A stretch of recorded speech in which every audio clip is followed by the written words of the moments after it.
All right, welcome to episode 81 of my fxbuddies.blogspot.com.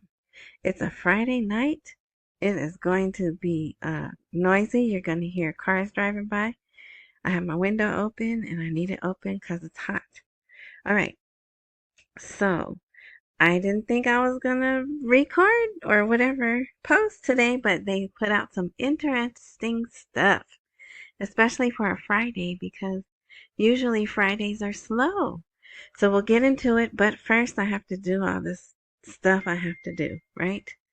Um, so this is the podcast, but there's a blog which is you can find, and you might doggone it.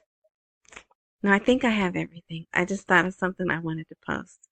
You might want to go to this blog. This is one of those ones that you might want to go because there's pictures that I have from their social media, which I don't, it's not an article, so it's, you have to go to the blog to see it. And that's myfxbuddies.blogspot.com, or maybe you could try myfxbuddies.com, but you have to use HTTPS. There's a transcript at rss.com, myfxbuddies. There's spotify.com, that has a video if you're a paying customer, just the audio if not, and I'm there as my FX Buddies. And what else?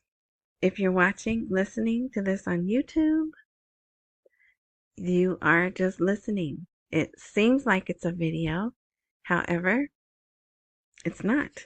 So if you look below the box that appears to be a video, there's a word more. If you click on the word more, another box opens and the link to the blog is there. Matter of fact, wherever you're listening to this, if you look, it's usually description, info, more, or something like that. If you go there, it'll have a link to the blog. Then you can see the full video and all the articles and things that I'm going to be referencing. And one more thing, the video is at Rumble. I know a lot of people like Rumble and that's where they go. So I'm there as my FX Buddies also. All right. So let's get into it. So it is, like I said, Friday, July 12th. It's early enough where this should post for Friday, July 12th. All right. The title article is Baghdad and Washington discuss the stability of the exchange rate of the dinar against the dollar. So here, let's see who's in this picture. So this guy right here is Brian something. He's the U.S. understudy to the Secretary of Treasury, and there might be a few more words in his title. That's the only guy I know on that side. This is Fuad Hussein, the foreign minister for Iraq, and I believe this guy right here next to him may be Aliyah Locke. He has the eyebrows and eyelashes of him, but look, that's only a sliver in his hair. He has very distinct hair and eyes and eyelashes. I've been looking at the man for long enough, right? That's why you know it's time for this RV to happen. So they seem to just be talking, right? I mean, this guy has a computer, but they have their phones and some paper. But anyway, so yeah, so this happened today, maybe yesterday. I do, yeah, it could have been yesterday, July 11th, or today, July 12th. So, Deputy Prime Minister and Minister of Foreign Affairs Fuad Hussein discussed on Friday. There you go, on Friday, there's his title. You see how long Mr. Brian, is his name Brian? Brian Nelson. You see how long his title is? Yeah. So they discussed,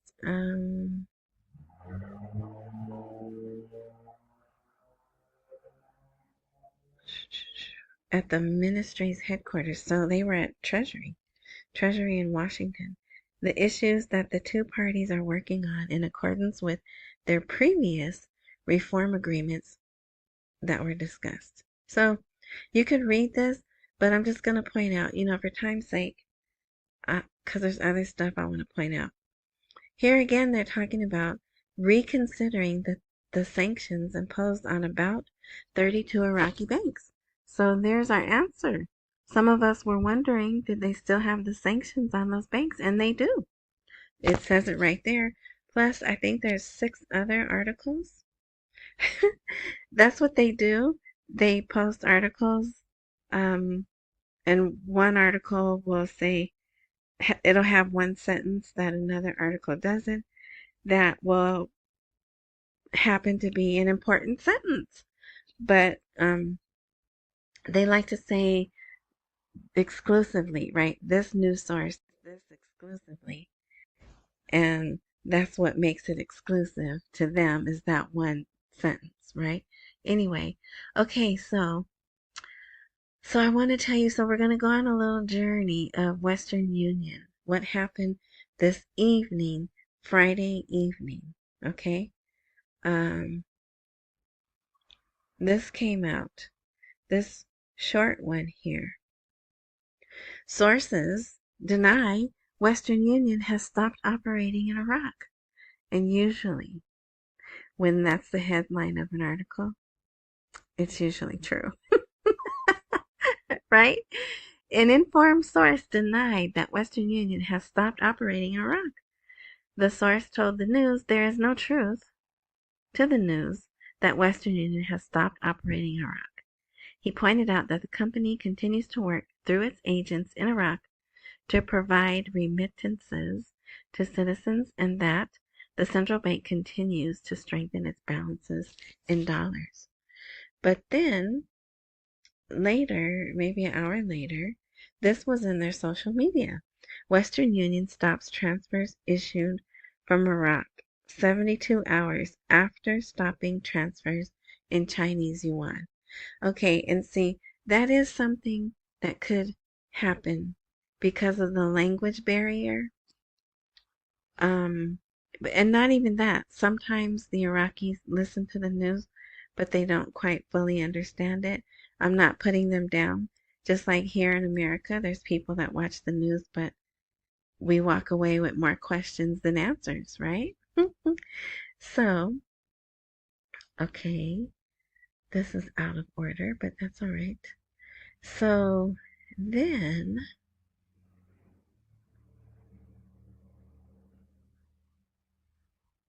so these articles, when I can get to them, they just came out about 90 minutes ago.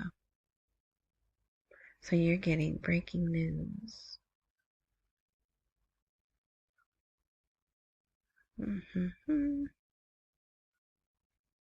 Where are they?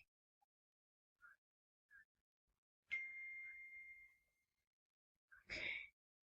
Don't tell me. Did I forget to put them?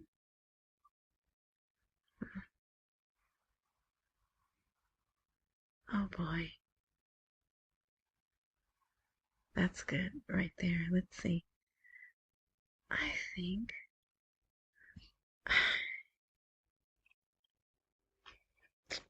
Hold on. I'm gonna pause. This is crazy. All right. Thank you for that. So, here's from their social media. News. Western Union stops transfers issued from Iraq 72 hours after stopping transfers in Chinese yuan. And if you don't remember or you didn't hear, earlier this week, we decided to cancel, we being the Federal Reserve and the U.S. Treasury, decided to tell Iraq no more doing business in yuan. They found some issues, whether it was smuggling or money laundering, whatever. We found some issues, so we cut that off. Okay, so then here's another source. The cessation of Western Union's activities in Iraq Union came in conjunction with the visit of the governor of the CBI, Ali Alak, to the United States. So when did he get there? When did he get to the United States? All right. So we know it was today for sure because he was in that picture, right? I think he's in that picture. Okay, so that's one source saying he's there. Secretary to the state, blah, blah, blah, that's Brian Nelson, made a statement. The stability of the Iraqi dinar exchange rate represents a fundamental pillar for achieving stability in Iraq. Then here's another statement. A central bank official denies stopping Western Union transfers in Iraq. Right? Okay, so now here's an article. Financial expert in Iraq to the news. Western Union has set a ceiling for its money transfers from Iraq and has not stopped them completely. And this is my buddy Mustafa Hantoush. Does that name sound familiar? So he's a financial and banking expert. He believes Western Union Banking Company has set a ceiling for sending money transfers from Iraq, but has not suspended them permanently. And an example he gives is maybe where you could send 1,000 before, now it's only 500.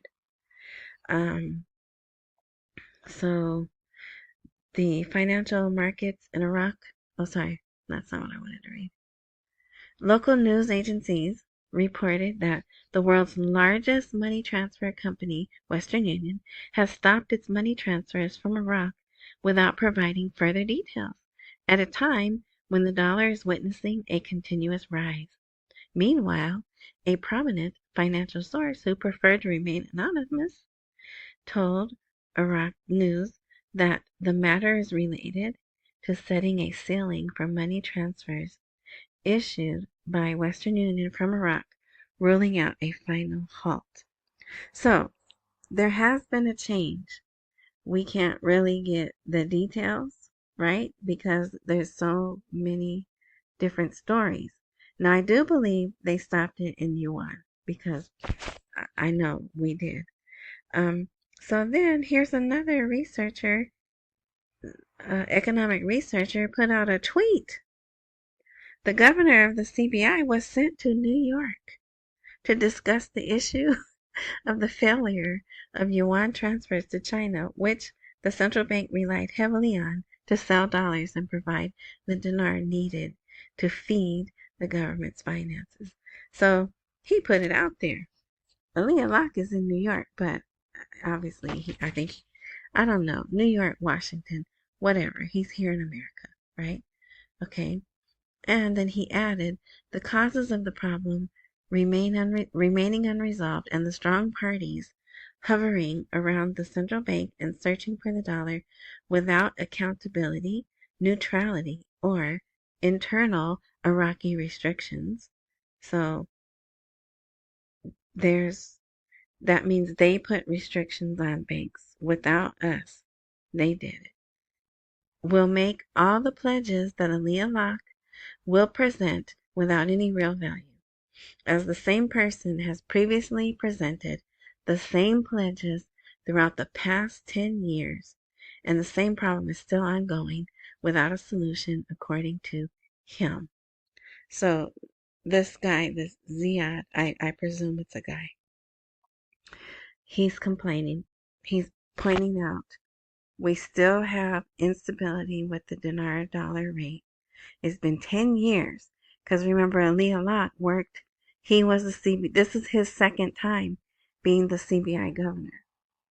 So I don't know exactly what year, but someone who wants to can look it up.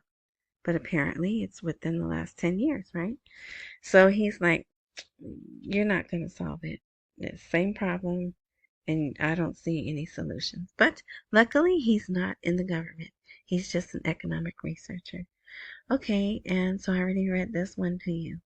So that happened late Friday, but also it makes sense that it would happen late Friday because it's their holy day and they shut down. But when the sun goes down, they're, they go back to work or not work, but the holy day's over and they can go do stuff, right?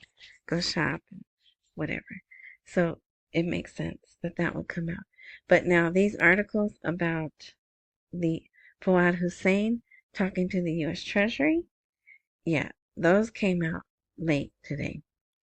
Iraqi military delegation visits Washington regarding security agreement.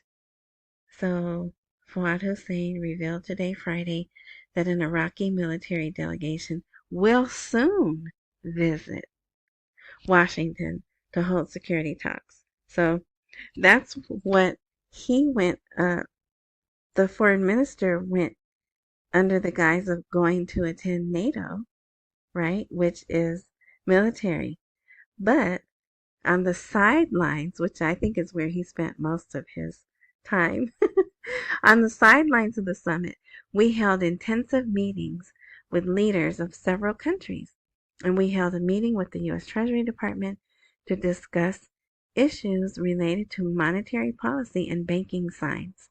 I don't know what that means, banking signs, but whatever. So they possibly, did they get some work done? I don't know, but the 14th is, I'm just putting dots together, right? And this is all, none of this is hearsay. This is coming from articles from this week, right? So the 14th is when they're going to start selling the dollar to the travelers. But why? It's been a week and a half. They waited a week and a half to start selling dollars to the travelers. And that's not normal. Okay. And then there was a meeting at Sudani's house or office. I'm still not sure. That lasted until 2 in the morning with the money changers. And we really don't know what they were promised. They were promised something, though, that made them cancel their 2-day strike. They were going to have a 2-day strike throughout the entire country. But during the meeting, Sudani told them something to cancel those meetings, right?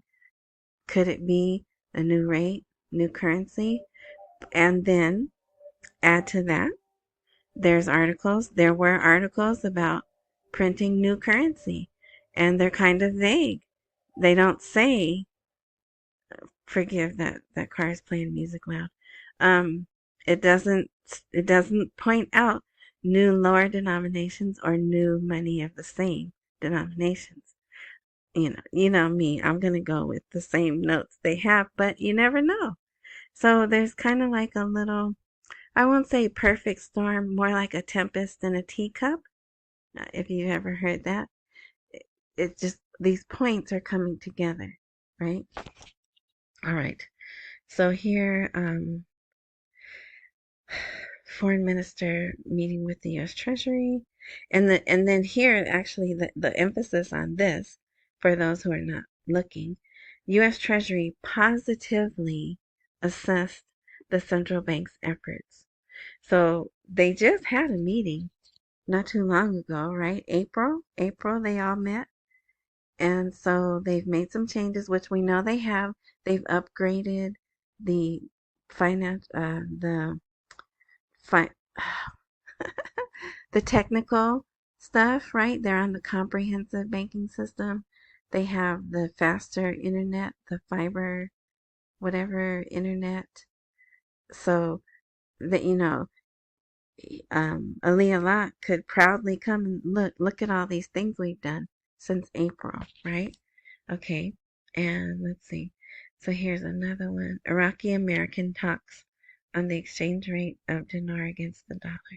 Oh, this is no, I was going to make that one the title, but I didn't. So let's see. Pretty much says the same thing. Here's one sentence. The relevant American institutions understand the seriousness of the Iraqi government in modernizing the work mechanisms in Iraqi institutions, expressing the American side's readiness to help Iraq address the obstacles that hinder its reforms, in a way that reflects positively on the Iraqi economy. So this sentence right here, I don't think is in the other articles.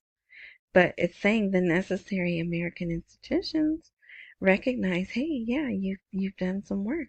You're modernizing your institutions. So, I don't know.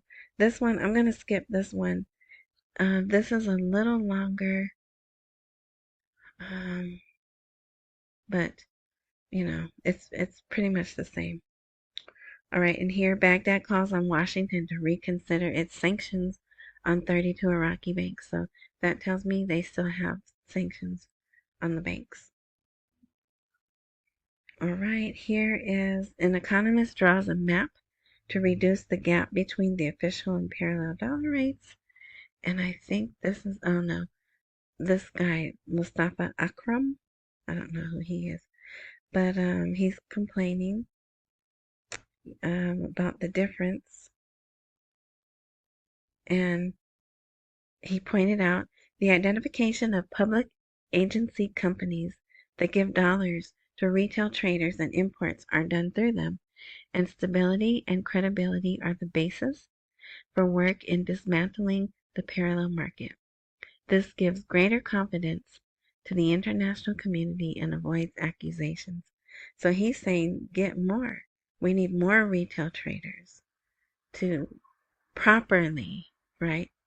Properly sell the dollar, and then that'll get rid of the parallel market.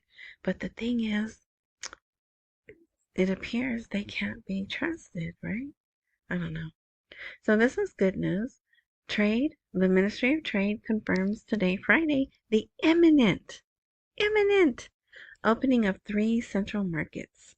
So who's going to sell stuff there, and who are they going to sell it to? This is like they're getting in preparation for people to have money and the need and want to buy things. All right. Look at this. The dollar stands in solidarity with July and rises to 1500. So it had briefly gone down. There were no 1500s. They were all 1480s, 1490s, but on Friday evening it closed over 1500 to 1500 dinars to a dollar. And even 1515 in some places. All right, and then here, this article points out Aaliyah Locke is currently visiting Washington after being sent to review the latest financial reforms of the bank, with a review of the measures previously taken between the two parties, which are unexpected to make a difference in controlling the exchange rates controlled by traders, bank owners, and money changers. So, we'll see. I don't know why this picture's here. There should be a title to this article here, not this picture. But that's me. That's my technical skills. And I don't want to go back and get the title either. But this does have to do, there's a word in here, jihadist, Zionist, occupier. So it's one of those, it's one of those articles. If you want to read that, you can. But, there's words in there. You can't say too much or you get dinged. Saudi Arabia is Iraq's new commercial destination. And an economist predicts that the amount of money that Saudi Arabia will invest in Iraq will be growing in the coming period. And they've already said that, but here's another article about that if you'd like to read that. All right, here's some things on social media. Here's our buddy, Ismail Qaani. Who is he? He is the leader of the Iraqi Guard. And there's still no article. I saw this in their social media, and it's been long enough. Well, you know what? I should not say that because it's Friday and a lot of the news sites closed down. But so an Iranian source told during the past few days, Ismail Qaani conducted a secret visit to several countries, including Iraq. And he didn't go there to visit that temple or shrine or whatever.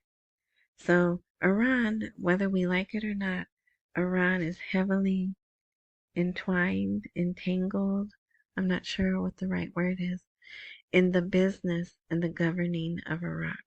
Even what the last post, I think, there was a person saying the Iranian ambassador really runs Iraq. So I do like that the people are pointing it out, right? Because 10 years ago, they wouldn't feel comfortable and bold enough to do that. Okay, so let's see. And here's about the budget. Parliamentary finance, this again was in social media, but not in the news. But it's not anything good. So, but if you want to go to the blog, you can see the images.